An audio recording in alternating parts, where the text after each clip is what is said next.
네, 트럼프 대통령이 북미 정상회담 취소 공개 서한을 발표한 지 하루 만에 다시 예정대로 개최할 수 있다고 밝혔습니다. 이에 따라서 정치권은 신중하게 상황을 예의주시하고 있는 모습인데요. 네, 두 분과 함께 자세한 내용을 좀 짚어보도록 하겠습니다. 예. 최진봉 성공회대 교수, 장성호 건국대 행정대학원장 나와 계십니다. 어서 오십시오. 네, 안녕하세요. 네, 굵직한 이슈가 아주 공통적인 주제지만 하루 만에 왔다 갔다 하고 있습니다. 트럼프 대통령이 다시금 또 북미 정상회담 재성사 가능성을 언급하면서 정치권이 그야말로 뭐 내온탕 오간 모습인데요.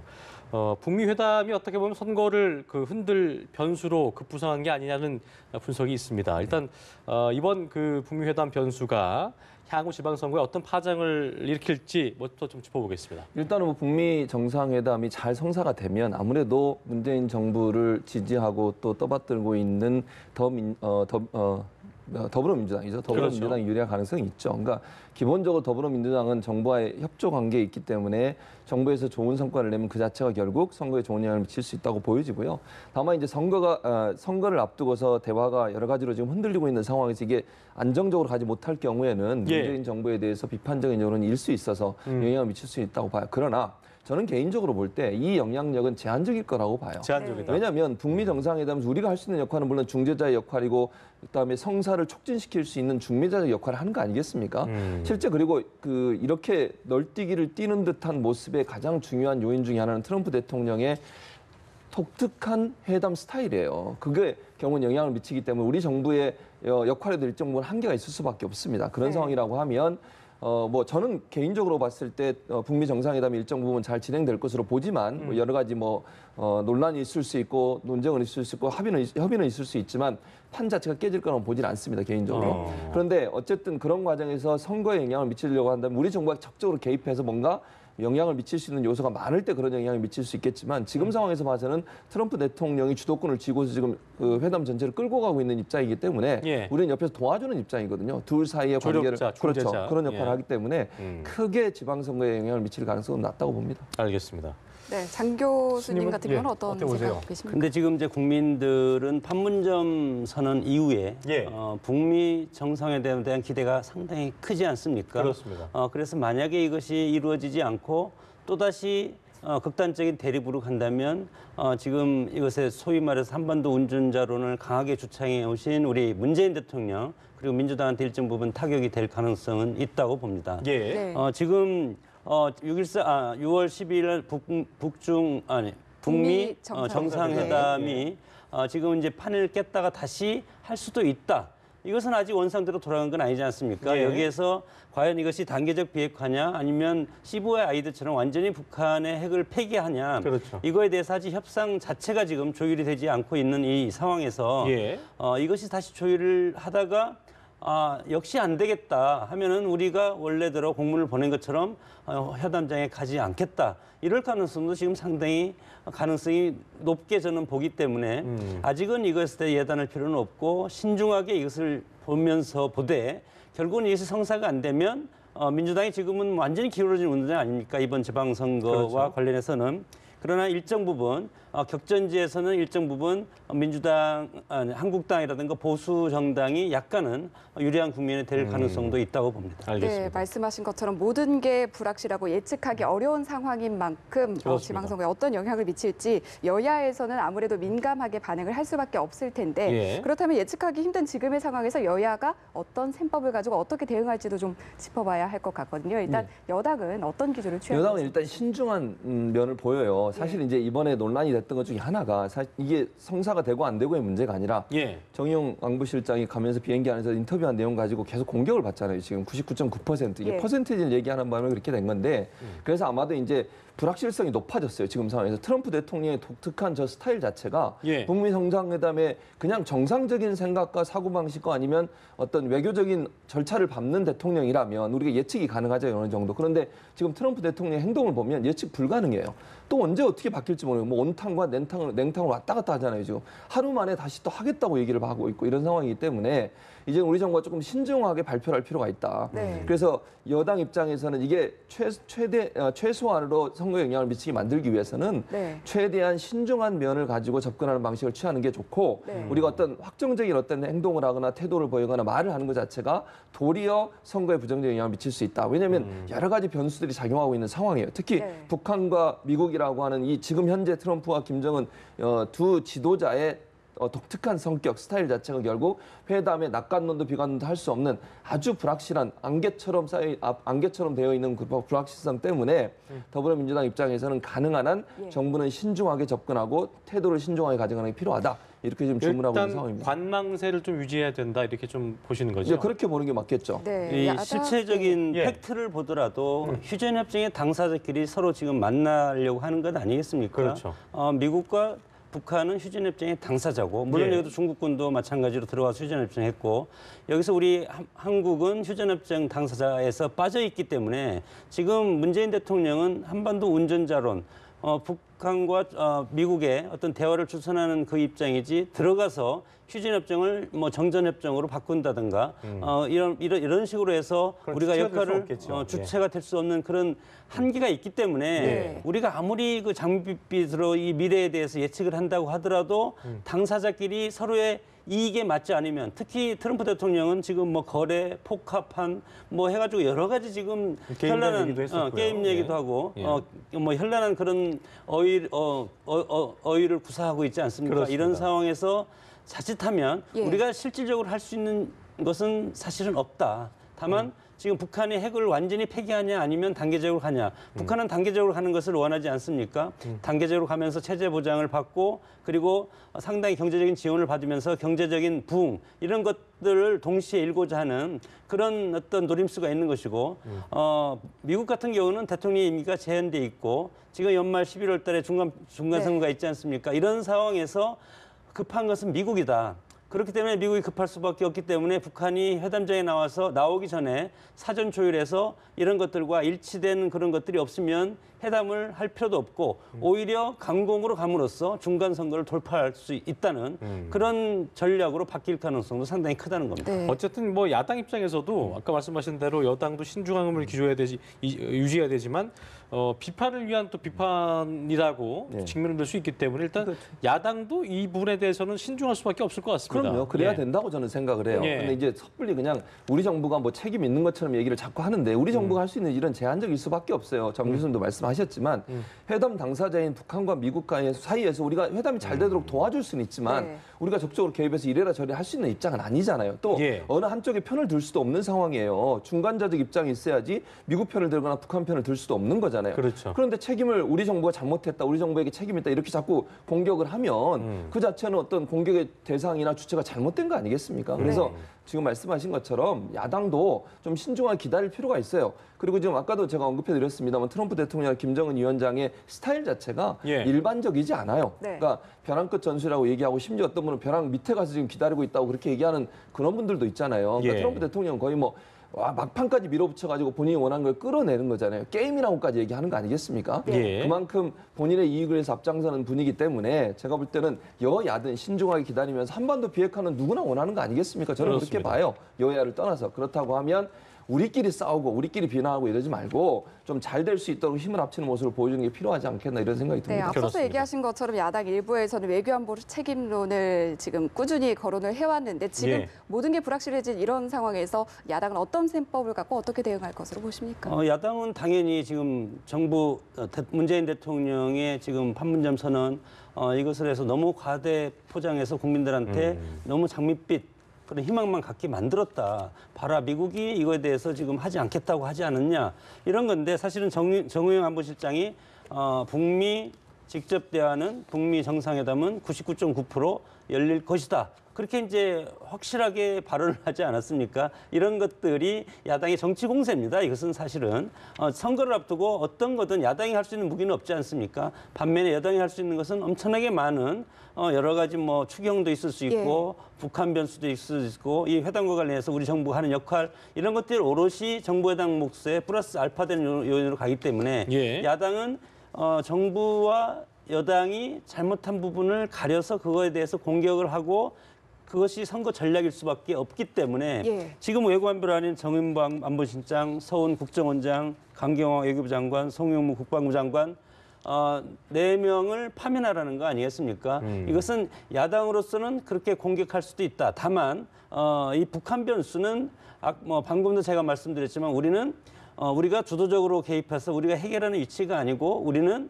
이 당사자에서 빠져 있기 때문에 우리의 역할은 뭡니까? 북한의 핵을 포기하고 평화체제로 전환해서 한반도에서 전쟁이 없는 이런 방향은 저는 아주 옳다고 봅니다. 그렇기 때문에 야당이 공격은 할 수는 있지만 국민들이 과연 이것을 어떻게 판단할 것인가 적전 분열을 할 필요는 없다고 봅니다. 다만 이런 것들이 지금 선거가 20일 정도밖에 남지 않았기 때문에 야당으로서는 뭐라도 잡고 해서 정부 여당을 공격해야만이 지금 한국당이라든가 바른정당 타이틀을 가지고 나서 일선에서 뛰는 후보들을 위해서 중앙당에서 여러 가지 포사격을 해줘야 되지 않겠습니까? 예. 이런 차원에서 지금 공격한다고 봅니다. 어쨌든 굉장히 예민한 시기이기 때문에 아까 최 교수님 말씀하신 대로 일단 어떻게 판이 흘러갈지 모르기 때문에 여야 모두 좀 신중해야 되는 것은 분명해 보이는 상황인 것 같습니다.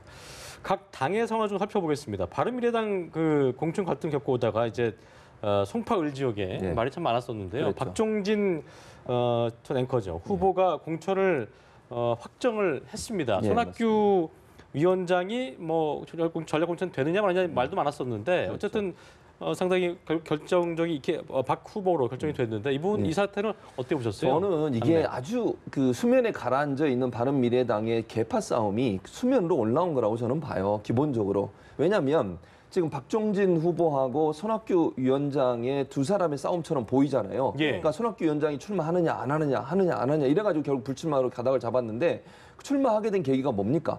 안철수 서울시장 후보 그리고 박주선 공동대표 국민의당 출신들이에요. 두 분이 국민의당 출신이 손학규 지금 이제 위원장이죠. 선거대책위원장을 밀어서 출마하도록 강력하게 요구를 했다는 거 아니에요? 본인이 그렇게 얘기했어요. 손학규 위원장이 그분들의 요구를 받아서 내가 출마하려고 했다. 근데 박종진 지금 후보 같은 경우에는 유승민 대표죠. 유승민 대표가 일정 부분 지지하고 밀어주는 그런 양상을 보여주고 있는 거였거든요. 그러니까 두 사람의 대결로 보이지만 사실은 예전에 국민의당 출신과 바른정당 출신 사이의 어떤 갈등면으로 보여지는 게 문제라고 보는 거죠, 지금. 그러니까 수면 아래 가라앉아 있는 바른정당 국민의당이 사실 처음에 합당을 할 때부터 많은 사람이 우려했던 게 뭐겠습니까? 두 정당이 갖고 있는 정치적 뿌리도 또 이념도 약간의 차이가 있음에도 불구하고 화학적 결합을 한 것에 대해서 우려가 많았는데 그것이 이번 공천 과정에서 드러났다 저는 그렇게 봐요. 근데 이거는 이제 어느 정도 마무리가 됐잖아요. 손학규 위원장이 출마를 안 하기로 하면서. 근데 이게 끝나고 나면 그러면 두 정당 간에 정당은 아니죠. 이제는 예전에 정당들 가지고 있었던 색깔 간의 충돌이나 계파 싸움이 일어날 가능성은 충분히 저는 있다고 봐요. 이게 단순히 한 사건으로 끝나는 게 아니라 앞으로 이제 선거 이후에 당권을 갖고도 논의가 될 것이고요. 정책 과정이나 아니면 어떤 지도부 구성 차원에서도 일정 부분 서로 다른 출신과 서로 다른 이념적 배경 때문에 충돌이 일어날 가능성은 충분히 예견해 볼 수 있다 이렇게 생각이 됩니다. 단순한 후보 자리의 다툼보다는 어쨌든 물밑에서 있었던 그 어떤 당내의 충돌이 겉으로 드러난 것이다 이렇게 얘기하시는 거죠. 네, 알겠습니다. 당내 복잡한 상황이 아무래도 손학규 위원장이 이 같은 결정을 내리는데 영향을 미쳤을 것으로 보이는데 이 밖에 좀 결정적으로 마음을 바꾼 이유 뭐라고 좀 분석을 하십니까? 실익이 없다고 보는 겁니다. 실익이 없다. 설령 상처뿐인 영광이 될 가능성이 상당히 크고 지금 바른정당의 형태를 보면 개파 보수주의, 한국정당이 가장 나쁜 부분 아니겠습니까? 이런 것으로 지금 뭉쳐있는 두 집단이 뭉쳐있는 이런 것이 지금 바른정당의 모습이고 이런 상황에서 오늘 유승민 의원은 이 혼란스러운 것이 유감이다. 물론 박정진 전 앵커가 후보자로 경선에서 1위를 했기 때문에 후보자로 결정이 됐는데 안철수 의원은 뭐라고 했습니까? 안타깝다. 이것은 당에서 손학규 위원장을 전략공천에서 단수공천을 해서 경선에서 1위한 박종진 후보를 밀어내고 이렇게 하는 것이 안철수 의원의 뜻이었는데 후보의 뜻이었는데 지금 이것이 바뀌지 않았습니까? 그렇죠. 그렇기 때문에 이것은 두고두고 당 내용의 진원지가 될 가능성이 상당히 크고 지방선거 이후에 바른미래당이 상당히 큰 내용에 휩싸일 가능성이 상당히 커졌다. 왜냐하면 한주복 두 가족이 지금 임시적으로 이렇게 당을 이루고 있는 이런 상황이기 때문에 정계 개편의 촉매제가 출발점이 저는 바른미래당에 될 가능성이 상당히 크다고 봅니다. 두 분 모두 지방선거 이후에 미칠 그 영향도 만만치 않다라고 얘기를 해주셨는데 그렇다면 그렇습니다. 지방선거 때 특히 안철수 후보에게 미칠 영향도 만만치 않을 것이다라는 분석들이 나오는데 어떻게 생각하세요? 네, 지금 안철수 후보 같은 경우에는 이게 제가 볼 땐 그래요. 서울시장 선거에서 어느 정도의 성적을 내느냐가 차후에 본인의 정책 입지에도 중요한 영향을 미치지만 바른미래당의 진로와 또는 정계 개편에서 바른미래당이 어느 정도의 어떤 뭐랄까 존재감이랄까 아니면 지분을 확보할 수 있을지에도 중요한 영향을 미친다고 보거든요. 상징성이 그렇습니다. 그런데 지금 현재 판세를 보면 김문수 후보하고 지금 안철수 후보가 만약에 단일화를 해서 1대1 구도로 간다면 어느 정도 성과를 낼 수 있겠지만 이 상태로 계속 세 명이 계속 끝까지 완주를 한다고 가정을 해보면 안철수 대표가 얻을 수 있는 표가 상당히 제한될 수밖에 없어요. 그런 차원이라고 하면 선거에서 일정 부분 성과를 못 냈을 경우에는 본인의 정치적 입지에도 영향을 미치지만 바른미래당의 어떤 미래에 대해서 상당히 불투명할 수 있습니다. 그러니까 선거에 대한 책임론이 일게 될 것이고요. 그러면 서로 개파 간의 싸움이 더 커질 수밖에 없어요. 그럼 바른미래당 안에서 내부에서 개파 싸움이 커지게 되면 결국 정계 개편에 대한 촉발제가 될 수 있고 그러면 일정 부분 정계 개편을 통해서 당이 누군가 나오거나 분당이 될 수 있는 사태까지도 갈 수 있는 위험성을 안고 있다는 거죠. 그래서 안철수 후보의 개인 성과뿐만 아니라 안철수 후보의 선거에서 결과 자체가 당의 미래에까지 영향을 미칠 수 있는 그런 위치에 있다. 이렇게 보는 것이 맞을 것 같습니다. 네, 어쨌든 바른미래당의 상처만 담긴 손학카드였다는 분석이 나온 상황에서 일단 그 지방선거 이후에 그 당의 상태가 어떻게 될지 좀 지켜봐야 될 부분 같고요. 그 바른정당만 보면 그 안철수 바른미래당이죠. 바른미래당을 보면 안철수 후보는 차기 대권에 100% 저는 출마한다고 봅니다. 그러기 위해서는 당을 뛰쳐나가지 않을 것이다. 그리고 당이 필요하다. 왜냐하면 당이 있어야만 후보자가 될 수 있고 그리고 마지막에 후보 단일화를 당대당에서 후보 단일화를 할 수도 있는 가능성이 있지 않겠습니까? 민주당으로 가서는 승부를 볼 수 없다고 보고 그렇다고 또 한국당에 가서도 안철수 후보가 나중에 대선 후보가 될 가능성이 없기 때문에 바른미래당을 끝까지 쥐고 갈 가능성이 상당히 큰 부분이 안철수 후보다. 그래서 이번에 나와서 서울시장 선거에서 유의민당 득표를 이루고 그리고 나중에 총선의 승부를 보고 바로 대선을 직행하겠다고 보면은 여기서 이제 좀 불안한 부분이 박주선 의원을 비롯한 호남계가 어떻게 할 것인가. 저는 끝까지 가지 않을 가능성도 있다고 봅니다. 그리고 갈라질 수 있다고 보시는 갈릴 수 있고 2년 뒤에 있을 총선 때 호남을 중심으로 해서 다시 해체모여할 가능성도 있고 민주당과 합당을 할 수도 있고 그리고 유승민 의원은 어떻게 되겠습니까? TK의 어떤 본거지에서 차세대 주자로 지금 자리매김하고 싶은 것 아니겠습니까? 그렇죠. 이런 상황에서 물론 한국당과 일정 부분 어떻게 될지는 모르지만 어떤 명분만 있으면 다음 총선에서 다시 보수 정당을 재건하기 위해서 한국당과 유승민 세력이 합칠 가능성도 상당히 있다고 봅니다. 그 명분이 뭘지 참 궁금하네요. 명분은 정치인들이 수시로 만들 수 있기 때문에 충분히 나올 수 있다고 봅니다. 상황을 지켜보겠습니다. 네. 자, 그리고 좀 뭐 눈살이 찌푸렸던 그 일인 것 같은데요. 한국당이 공식 홈페이지에서 이재명 지사 후보, 경기지사 후보의 욕설 파일을 공개해서 국민의 알 권리와 공공의 이익을 위해서라고 밝혔고 이거에 대해서 이 후보 측은 일단 법적 대응까지 검토하고 있는 상황이라고 했는데 어떻게 보셨어요? 저는 이렇게 생각해요. 일단 그러니까 자유한국당이 그런 행동을 하신 거에 대해서는 정치적으로 이제 필요해서 했다고 보지만 그러니까 이재명 후보가 욕설을 하고 그런 우리가 소위 입에 담을 수 없는 욕설을 하는 부분 저는 들어보지는 않았어요. 그 파일을 듣지는 않았지만 그런 거에 대해서는 이제 본인은 반성하고 사과하고 있잖아요. 근데 중요한 것은 그런 일이 일어날 수밖에 없었던 상황은 전혀 설명이 없어요. 앞뒤 지금. 그렇죠. 그러니까 이재명 후보가 그렇게까지 욕설을 할 수밖에 없었던 이유는 어머님에 대해서 자기 형 부부, 그분 형수하고 형이 상당히 욕설이었어요. 욕설을 했었고 그다음에 협박도 했었고 여러 가지 일이 있었거든요. 그 상황에서 본인이 형수와 통화하는 과정에 있어서 격분해서 어쩔 수 그런 얘기 할 수밖에 없는 상황이었다는. 만약에 입장 바꿔놓고 자유한국당의 누군가가 그런 상황이었다면 그분도 그렇게 했을 가능성이 있잖아요. 물론 모르겠어요, 이거는. 그러니까 중요한 건 뭐냐면 그런 이유 때문에 대법원까지 가서 이 파일을 공개하면 안 된다고 얘기했던 거 아니겠습니까? 사적인 개인 간의 대화였고 불법적으로 상대방의 어떤 동의를 구하지 않은 상태에서 대화를 녹음한 상태에서 그걸 공개했기 때문에 대법원 가서 이게 공개하면 안 된다. 이거는 이렇게 판결이 난 내용이에요. 이거를 알 권리라는 이유를 가지고 물론 자유한국당 입장에서는 그렇게 주장할 수는 있겠지만 대법원 판결까지 나서 공개하지 말라고 한 파일을 굳이 올려가면서 공격을 하려고 하는 것이 과연 그 유권자나 국민들 입장에서 받아들일 수 있을까? 저는 그렇게 생각해요. 그러니까 이재명 후보가 그런 욕설을 한 것 자체를 저는 옹호하려는 생각은 전혀 없습니다. 그렇습니다. 다만 그분이 그렇게 할 수밖에 없었던 상황에 대해서도 그럼 설명이 있어야 돼요, 반드시. 입장을 바꿔서 누군가 그 상황에 있을 때 그런 격분할 수 있는 상황까지 간다고 하면 그럴 수 있는 거 아니겠습니까? 그런 차원에서 이해하는 부분은 전혀 없이 그냥 욕설 그것만 파일을 어떤 녹취를 일정 부분 편집을 해서 올린 것 자체가 사실은 그 법원의 판단을 뭐 무시한 그런 행위였다 이렇게 봅니다, 저는. 네, 교수님 보시기에는 예. 뭐 그 선거 때가 되면 일단 네거티브 공세는 뭐 있기 마련이긴 한데 네. 흠집내기와 어떤 알 권리 어떻게 보셨어요? 뭐 두 가지가 다 필요는 한데 네. 사실은 저런 것들을 공당 제1야당이 홈페이지에서 저렇게 한다는 것은 저는 어떤 선거 전략에서는 그렇게 바람직하지는 않다고 봅니다. 예. 왜냐하면 선거라는 것은 자신들의 지지층, 소위 말해서 뭐 한국당 같은 경우는 20%, 25% 뭐 이 정도 될 텐데 이 정도의 유권자를 결집하는 효과가 있을 것인가? 이것은 당연히 결집한다고 봅니다. 다만 선거에서 이기기 위해서는 50% 싸움 아니겠습니까? 그러면 중도층 30%를 향해서 30%가 나한테 오게 해야 되는데 그렇죠.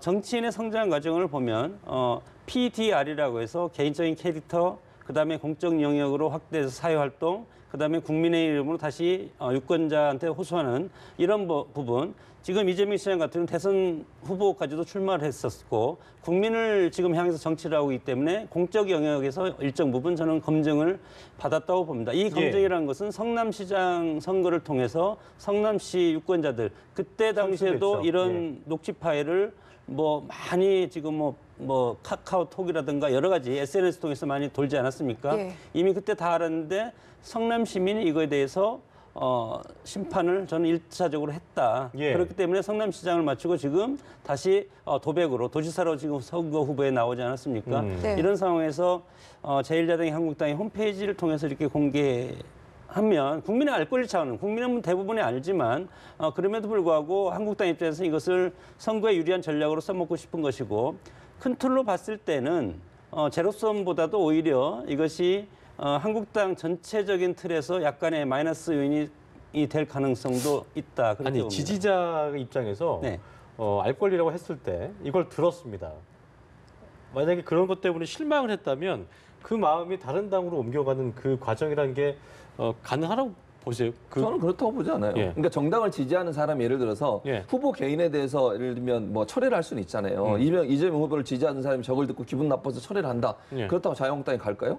저는 아예 투표를 안 하거나 왜냐하면 자기가 좋아하는 사람 한 사람이잖아요. 지지했던 사람 한 사람이 후보인데 그 후보가 마음에 안 든다고 해서 상대편 후보를 찍는다고 하는 보장은 없다고 저는 봐요. 예. 그러니까 왜냐하면 본인이 좋아하는 후보가 낙마하거나 아니면 본인이 생각할 때 미달이라고 생각하면 그냥 투표를 포기하거나 예. 아니면 기권하거나 이럴 가능성이 더 높지 다른 당에 가서 투표를 해줄 가능성은 저는 낮다고 봅니다. 그래 이제 저런 일발적인 뭐 도덕적인 거 아니겠습니까? 가정사지만 그리고 이것은 뭐 대법원에서 이것은 위법이다 이렇게 예. 했기 때문에 그러나 저 단발적인 것 가지고 영향은 없겠지만 또 다른 이슈와 덧붙여지면은 상당히 큰 후폭풍이 있을 겁니다. 예. 이것이 눈덩이처럼 불어날 수 있기 때문에 2배, 4배로 불어나기 때문에 다른 것과 혹시 다른 것들이 예를 들어서 뭐 민주당 전체적인 그리고 남북 관계와 관련해서 전체적인 어떤 이슈와 이것이 덧붙여진다면 상당히 파괴력은 있지만 저거 하나만 가지고는 저는 그렇게 큰 파괴력은 없다 그렇게 봅니다. 알겠습니다. 네, 지방선거를 앞둔 뜨거운 이슈들을 짚어봤고요. 이번에는 예. 국회로 좀 가봐서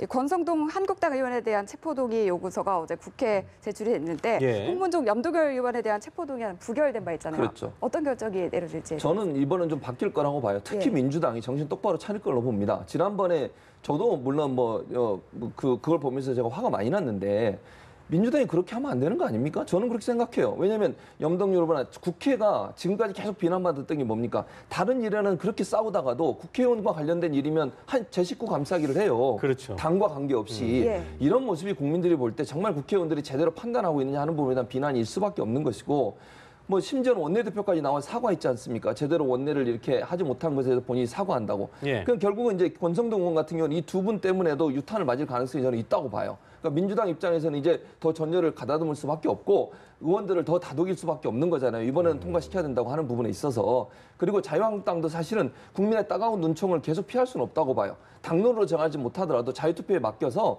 국회의원들이 정말 국민들의 그 실책이 뭐고 국민들의 요구가 뭔지를 적극적으로 그렇죠. 반영할 수밖에 없는 구조이기 때문에 어찌 보면 권성동 의원한테 좀 뭐 이상하게 분위기가 흘러간 것일 수도 있지만 이 두 사람 홍문정, 염동열 의원의 그 체포 동의안이 부결된 것이 결국 권성동 의원의 체포 동의안이 가결되는 쪽으로 갈 가능성, 그런 가능성이 높아졌다고 볼 수 있겠습니다. 네, 장 교수님은 어떤 판단이 나올 것으로 보십니까? 뭐 국회의원의 특권 내려놓기의 일환으로 이것을 저는 기명 투표로 바꾼다면 무조건 뭐 그것은 국회에서 가결되리라고 봅니다. 예. 그러나 국회의원들의 그 특수한 우리 끼리끼리 문화라는 것이 우리 문화에 있지 않습니까? 국회 문화. 국회뿐만이 아니고 우리 일반 사회에서도 끼리끼리 문화가 있습니다. 연고주의라든가 이런 것들을 비롯해서 그런 상황에서 봤을 때 또다시 재편될 가능성도 있다고 봅니다. 왜냐하면 내가 찍었는지 안 찍었는지 아무도 모르니까.